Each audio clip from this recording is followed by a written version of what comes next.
శ్రీరామచంద్రాయ నమః. శ్రీ సీతారామాభ్యాం నమః. శ్రీమద్ వాల్మీకి రామాయణము యుద్ధకాండము 70వ సర్గము. హనుమంతుని చేతిలో దేవాంతకుడు, త్రిశిరుడు, నీలుని ధాటికి మహోదరుడు, వృషభుని పరాక్రమమునకు మహాపార్శ్వుడును నిహతులగుట. నరాంతకుడు అంగదుని చేతిలో హతుడగుట చూచి రాక్షస శ్రేష్ఠులైన దేవాంతకుడు, పులస్త్యుని మనుమడైన త్రిశిరుడు, మహోదరుడు మిగుల హాహాకారములు సలిపిరి. వీరుడైన మహోదరుడు మేఘతుల్యమైన మదపుటేనుగును ఎక్కి మహావీరుడగు అంగదునిపై దాడికి వెడలెను. బలశాలి అయిన దేవాంతకుడు తన సోదరమృతికి మిగుల పరితపించి కాంతులీనుచున్న పరిఘను గైకొని అంగదుని మీదికి ఉరికెను. వీరుడైన త్రిశిరుడు మేలుజాతి గుర్రములను పూంచినట్టిదియు సూర్యకాంతులతో వెలుగొందుచున్నదియు అగు రథమునందు అధిరోహించి వాలిసుతుని మీదికి విజృంభించెను. దేవతలకు శత్రువులైన ఆ ముగ్గురు మహారాక్షసులను తన మీదికి దూసుకుని వచ్చుచుండుటను గమనించి అంగదుడు బలమైన కొమ్మలు గల ఒక మహావృక్షమును పెకలించి తీసుకొనెను. ఇంద్రుడు ప్రకాశించుచున్న వజ్రాయుధమును వలె వీరుడైన అంగదుడు పెద్ద పెద్ద కొమ్మలతో ఒప్పుచున్న ఆ మహావృక్షమును దేవాంతకునిపై విసరెను. అంతట దేవాంతకుడు తీవ్రమైన విషసర్పముల వంటి బాణములతో దానిని తుత్తునీయలు గావించెను. అట్లు ఆ వృక్షము ముక్కలైపోవుటను జూచి అంగదుడు వెంటనే పైకెగిరెను. అనంతరము ఆ కపివరుడు వృక్షములను పర్వతములను రాక్షసులపై వర్షించెను. అంతట త్రిశిరుడు మిగుల క్రుద్ధుడై నిశితములైన శరములచే వాటిలో కొన్నింటిని భగ్నము చేసెను. ఇంతలో దేవాంతకుడు కూడా తన పరిఘతో మిగిలిన వృక్షములను ముక్కలను గావించెను. అప్పుడు త్రిశిరుడు తన బాణములతో వీరుడైన అంగదునిపై దాడి చేసెను. ఇంతలో మహోదరుడు క్రోధావేశపరుడై మదపుటేనుగుపై నెక్కి అంగదుని మీదికి ఉరికి వజ్రతుల్యములైన ఈటెలతో అతని వక్షస్థలముపై కొట్టెను. అదే సమయమున దేవాంతకుడును అంగదుని సమీపించి కసిదీరునట్లుగా పరిఘతో తీవ్రముగా దాడి చేసి మరుక్షణమే వెనుకకు మరలి వచ్చెను. మహాతేజస్వియగు ఆ వాలిపుత్రునిపై ఆ ముగ్గురు రాక్షస వీరులను ఒక్కుమ్మడిగా విరుచుకొని పడినను ఆ ప్రతాపశాలి ఏమాత్రమూ వ్యధ చెందలేదు. పిమ్మట శత్రువులకు అజేయుడు మహాశక్తిమంతుడు అయిన ఆ అంగదుడు విద్యుద్వేగముతో పైకెగిరి మహోదరుని మదపుటేనుగుపై తన అరచేతితో బలముగా చరచెను. ఆ అరచేతి దెబ్బకు ఆ మత్తగజము యొక్క నేత్రములు యుద్ధరంగమున రాలిపోయెను. వెంటనే అది గావుకేక పెట్టెను. అప్పుడు మహాబలశాలియగు వాలిసుతుడు ఆ ఏనుగు దంతమును పెరకి వైచెను. వెంటనే ఆ రణభూమి యందు దేవాంతకునిపై పరాక్రమించి వానిని తీవ్రముగా దెబ్బతీసెను. ఆ వీరుని ధాటికి అవయవములన్నీయును పట్టుదప్పగా ఆ రాక్షసయోధుడు పెనుగాలి వేగమునకు మహావృక్షము వలె నేలపై పడెను. అప్పుడు అతని నోటి నుండి లత్తుకవలెనున్న ఎర్రని రక్తము స్రవింపసాగెను. అంతట మిగుల తేజస్వియు బలవంతుడును అగు దేవాంతకుడు ఎట్టకేలకు తేరుకొని ఘోరమైన తన పరిఘను గిరగిర త్రిప్పి అంగదుని తీవ్రముగా కొట్టెను. ఆ పరిఘ దెబ్బకు వాలిసుతుడైన అంగదుడు భూమిపై పడబోవుచూ మోకాళ్లపై నిలద్రొక్కుకొని వెంటనే పైకెగిరెను. అట్లు పైకెగురుచున్న ఆ వాలికుమారునిపై త్రిశిరుడు సూటిగా సాగిపోగల ఘోరమైన 3 బాణములను ప్రయోగించి అతని పాలభాగమున దెబ్బతీసెను. ఆ ముగ్గురు రాక్షసయోధులను ఒక్కొమ్మడిగా అంగదునిపై దాడి చేయుచుండుటను గమనించి హనుమంతుడును నీలుడును అచటికి చేరిరి. పిమ్మట నీలుడు ఒక గిరిశిఖరమును చేతబట్టి త్రిశిరునిపై రువ్వెను. సమయస్ఫూర్తిగల ఆ త్రిశిరుడు నిశితములైన తన శరములచే దానిని ఛేదించెను. అంతటా ఆ పర్వత శిఖరము ఆ రాక్షసుడు వేసిన పెక్కు బాణముల ధాటికి దెబ్బతిని ముక్కలు ముక్కలై నిప్పులు గ్రక్కుచూ మంటలను చిమ్ముచూ నేలపై పడిపోయెను. ఇంతలో యుద్ధరంగమున విజృంభించుచున్న హనుమంతుని గమనించి దేవాంతకుడు హర్షాతిరేకమున పరిఘతో ఆయన మీదికి దూకెను. తన మీదికి దూసుకొని వచ్చుచున్న దేవాంతకుని జూచి వాయుసుతుడైన హనుమంతుడు వజ్రము వలె దృఢమైన తన పిడికిలితో వాని తలపై కొట్టెను. బలశాలియు వానరోత్తముడును మహావీరుడును అయిన ఆ మారుతి రాక్షసుని తలపై చావమోదుచూ బిగ్గరగా గర్జించెను. ఆ నాదమునకు రాక్షసులు అందరును గడగడ వణికిపోయిరి. హనుమంతుని ముష్టిఘాతమునకు దేవాంతకుని తల నుగ్గు నుగ్గాయెను. దంతములు నాలుక బయటికి వచ్చెను.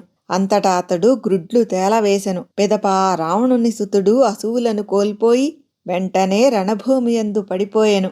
దేవతలకు శత్రువు మిగుల బలశాలి రాక్షసయోధులలో ప్రముఖుడు అయిన దేవాంతకుడు రణరంగమున నిహతుడైనంతనే త్రిశిరుడు క్రోధమూర్తి అయి వాడి అయిన మొనదేలియున్న బాణ పరంపరను నీలుని వక్షస్థలముపై తీవ్రముగా వర్షింపజేసెను.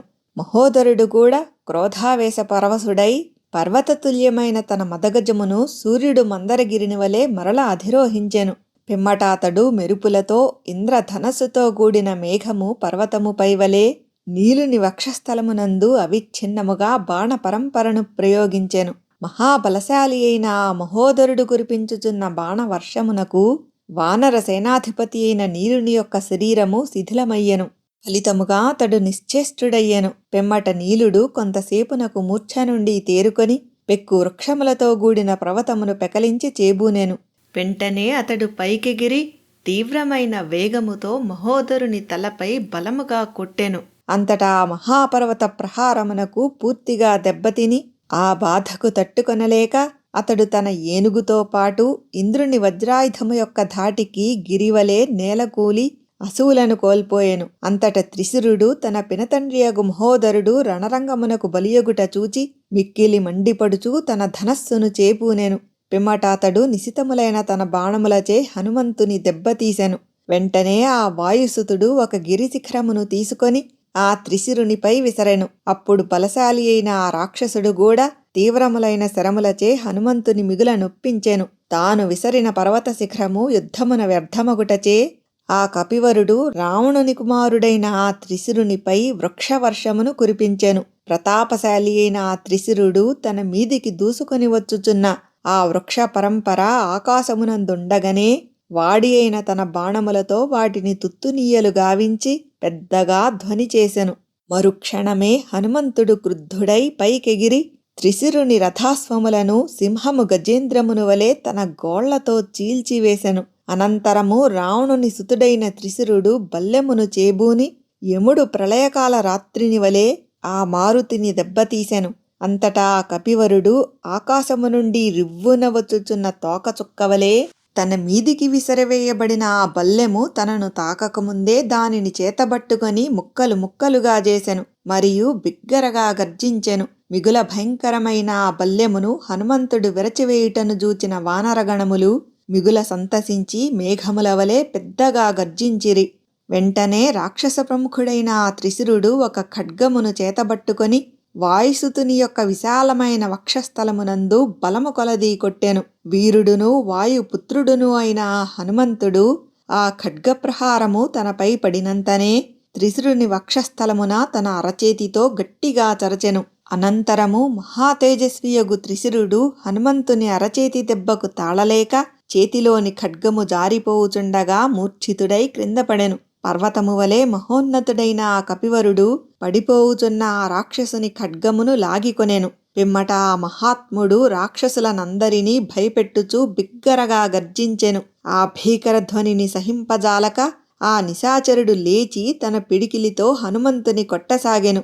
రాక్షసుని ముష్టిఘాతమునకు మిగుల కుపితుడైన వాయుసుతుడు కిరీటములతో ఒప్పుచున్న ఆ రాక్షసుని శిరస్సులను పట్టుకొనెను. క్రుద్ధుడయ్యున్న ఆ వాయునందనుడు కిరీటములతో కుండలములతో భాసిల్లుచున్న ఆ త్రిశిరుని తలలను ఇంద్రుడు విశ్వరూపుని శిరస్సులను వలె ఆ పదునైన ఖడ్గముతో ఛేదించెను.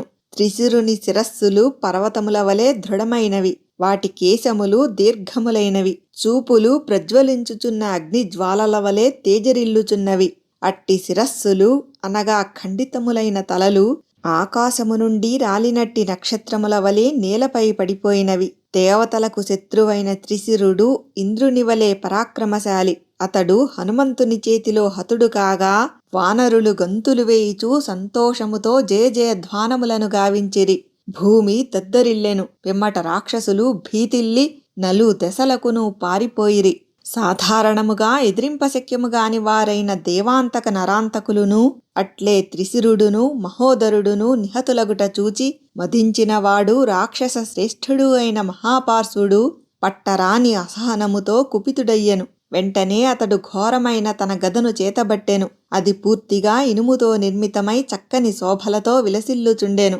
బంగారు పట్టీలతో ఒప్పుచుండెను. మాంసము యొక్క రక్తపు నురగల యొక్క గుర్తులు కలిగియుండెను. శత్రువుల రక్తముతో రంజితమై చక్కని ఆకారముతో విరాజిల్లుచుండెను. దాని అగ్రభాగములు తేజస్సులతో మెరయుచుండెను. ఎర్రమాలలతో అలంకృతమై ఉండెను. ఐరావతమునకును మహాపద్మము సార్వభౌమము అను దిగ్గజములకును భయమును గొల్పునదై ఉండెను. అట్టి గదను చేపట్టి మిగుల క్రుద్ధుడు మదించియున్నవాడు అగు ఆ రాక్షస శ్రేష్ఠుడు అనగా మహాపార్శ్వుడు మండుచున్న ప్రళయ కాలాగ్నివలే విలసిల్లుచూ వానరులను పారద్రోలెను. పిమ్మట మిగుల బలశాలి అయిన వృషభుడు అను వానరుడు రావణుని సోదరుడైన మత్తానీకుని అనగా మహాపార్శ్వుని సమీపించి అతని ఎదుట నిలిచెను. పర్వతాకారుడైన ఒక వానరుడు తన ఎదుట నిలిచియుండగా చూచి మహాపార్శ్వుడు క్రుద్ధుడై వజ్రతుల్యమైన తన గదతో అతని వక్షస్థలముపై కొట్టెను. గదాప్రహారమునకు తన వక్షస్థలము మిగుల గాయపడగా ఆ వృషభుడు అను వానరుడు కంపించిపోయెను. పిమ్మట వృషభుడను ఆ వానర శ్రేష్ఠుడు కొంతసేపటికి మూర్ఛ నుండి తేరుకొని మహాకాయుడైన ఆ రాక్షసుని యొక్క గదను లాగుకొనుటకై రివ్వన ముందునకు ఊరికెను. అనంతరము రణరంగమున అతడు భీకరమైన ఆ గదను తీసుకుని గిరగిర త్రిప్పి మహాకాయుడైన ఆ మత్తానీకుని అనగా మహాపార్శ్వుని దానితో చావమోదెను. అంతట మత్తానీకుడు ఆ గదాప్రహారమునకే ఎంతయో గాయపడెను. అతని దంతములు ఊడిపోయెను. అతడు గ్రుడ్లు తేలవేశెను. వజ్రాయుధము యొక్క దెబ్బకు పర్వతము వలె అతడు నేలగూలెను. శక్తి ఉడిగి ప్రాణములను కోల్పోయి వికృతములైన చూపులతో ఆ రాక్షసుడు నేలగూలిన వెంటనే రాక్షసులందరూ పిక్కబలము చూపిరి. రావణుని సోదరుడైన మహాపార్శ్వుడు నిహతుడైనంతనే అపారమైన సముద్రము వలెనున్న రాక్షస సైన్యము భీతితో ఆయుధములను పారవైచెను. కేవలము ప్రాణములను దక్కించుకొనుటకై ఆ సైన్యము బ్రతుకు జీవుడా అని కట్టతెగిన పిదప సముద్ర జలముల వలె పరుగులు తీసెను. వాల్మీకి మహర్షి విరచితమై ఆదికావ్యమైన శ్రీమద్ రామాయణమునందలి యుద్ధకాండమునందు ఇది 70వ సర్గము.